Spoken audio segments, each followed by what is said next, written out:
આપણે બધાને ક્યારેક એવું લાગે છે કે આપણું દુઃખ દુનિયામાં સૌથી મોટું છે, જ્યાં સુધી આપણે બીજાના બંધ દરવાજો પાછળની વાર્તાઓ નથી સાંભળતા. આ વાર્તા એક એવી જ રાતની છે. એક સાંજે એક પતિ અને પત્ની વચ્ચે ઉગ્ર દલીલ થઈ.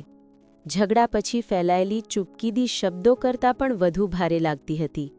રાત્રિભોજન પછી પતિ તેના બાળકો સાથે સૂઈ ગયો અને ટૂંક સમયમાં ઊંઘી ગયો. પણ પત્નીનું દિલ બેચેન હતું. તેની આંખોમાં આંસુ ભરાઈ આવ્યા. તે મનમાં વિચારવા લાગી, હું હવે આ રીતે જીવી શકતી નથી. તેણે ધીમેથી ઘરની બહાર પગ મૂક્યો. આશા હતી કે રાતની ઠંડી હવા તેની પીડાને ઓછી કરશે. તે પોતાના પડોશની સાંકડી ગલીઓમાંથી ચાલી રહી હતી. ત્યાં એક ઝાંખા પ્રકાશવાળા ઘરમાંથી એક અવાજ તેના કાને પડ્યો.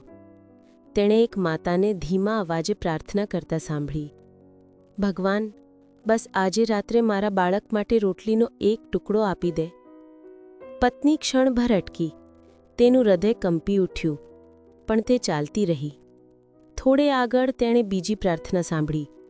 આ વખતે એક સ્ત્રી ભગવાનને તેના પુત્રને મુશ્કેલી અને દુર્ભાગ્યથી બચાવવા માટે વિનંતી કરી રહી હતી. તેનાથી બહુ દૂર નહીં, તેણે એક ચિંતિત માણસને તેની પત્ની સાથે ધીમા અવાજે વાત કરતા સાંભળ્યો.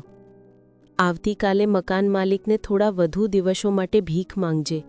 જરૂર પડે તો હાથ જોડી દેજે. બસ એ આપણને ધમકાવવાનું બંધ કરે. પત્નીના પગલાં ધીમા પડી ગયા. તેના પતિ સાથેની તેની પોતાની દલીલ અચાનક નાની લાગવા માંડી, પણ તેના પગ તેને આગળ લઈ ગયા. બીજી બારીમાંથી એક નબળો નાજુક અવાજ આવ્યો. એક દાદી તેના પૌત્રને યાદ અપાવી રહી હતી. બેટા, કેટલા દિવસ થઈ ગયા તું મારી દવા નથી લાવ્યો? છોકરાએ અપરાધભાવથી જવાબ આપ્યો, દાદી, દુકાનદાર હવે ઉધાર પર નથી આપતો અને મારી પાસે તેને ખરીદવા માટે પૂરતા પૈસા નથી. પત્નીએ પોતાની છાતી પર હાથ દબાવ્યો. તેના આંસુ જે તેની પોતાની પીડા માટે શરૂ થયા હતા, તે હવે બીજાઓ માટે વહી રહ્યા હતા. જ્યારે તેને લાગ્યું કે તેનું હૃદય વધુ સહન નહીં કરી શકે, ત્યારે તે એક ઝૂંપડી પાસેથી પસાર થઈ. ત્યાં એક સ્ત્રી તેના ભૂખ્યા બાળકોને હળવેથી દિલાસો આપી રહી હતી. સૂઈ જાઓ મારા બાળકો, તમારા પિતા આજે રાત્રે ચોક્કસ જમવાનું લાવશે. જ્યારે તે આવશે, હું વચન આપું છું કે હું તમને જગાડીશ. બાળકો દલીલ કરવા માટે બહુ જ નબળા હતા. ખાલી પેટે આંખો બંધ કરી દીધી. એક ક્ષણે પત્ની ચાલતી અટકી ગઈ. તે અંધારી ગલીમાં ઊભી રહી. તેનો ગુસ્સો મૌનમાં ઓગળી ગયો. તેને સમજાયું કે દરેક બંધ દરવાજા પાછળ સંઘર્ષની એક વાર્તા હતી, જે તેની પોતાની વાર્તા કરતાં વધુ ઊંડી હતી.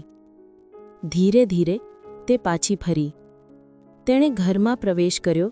તેણે જોયું કે તેના બાળકો તેના પતિની બાજુમાં શાંતિથી સૂઈ રહ્યા હતા. તેના પતિએ ઊંઘમાં સહેજ પડખું ફર્યું, જાણે ઊંઘમાં તેને શોધી રહ્યો હોય. તેનું હૃદય પીગળી ગયું. તેણે મનમાં વિચાર્યું, હા, અમે દલીલ કરીએ છીએ. હા, જીવન હંમેશા સરળ નથી હોતું, પણ આ માણસ મારી સંભાળ કરે છે અને અમારી પાસે ઘર, ખોરાક અને સ્વાસ્થ્ય છે. એવી વસ્તુઓ જેના માટે બીજા ઘણા લોકો માત્ર પ્રાર્થના કરી શકે છે. એ રાત્રે તે તેના પતિની બાજુમાં સૂઈ ગઈ અને ધીમા અવાજે પ્રાર્થના કરી, આભાર ભગવાન, મારી પાસે જે પહેલાંથી છે તેના માટે.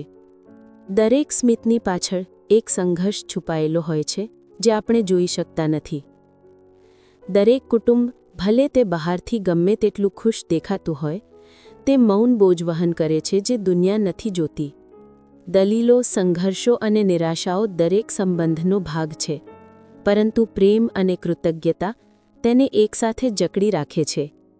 જ્યારે આપણે ફક્ત આપણી પીડા પર ધ્યાન કેન્દ્રિત કરીએ છીએ, ત્યારે આપણે ભૂલી જઈએ છીએ કે અન્ય લોકો આપણા કરતાં ઘણી ભારે લડાઈઓ લડી રહ્યા છે.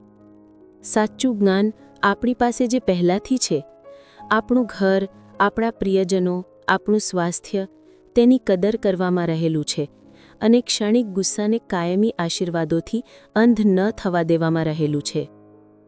કૃતજ્ઞતા સમસ્યાઓને દૂર નથી કરતી, પરંતુ તે આપણને ધીરજ અને શાંતિથી તેમનો સામનો કરવાની શક્તિ આપે છે.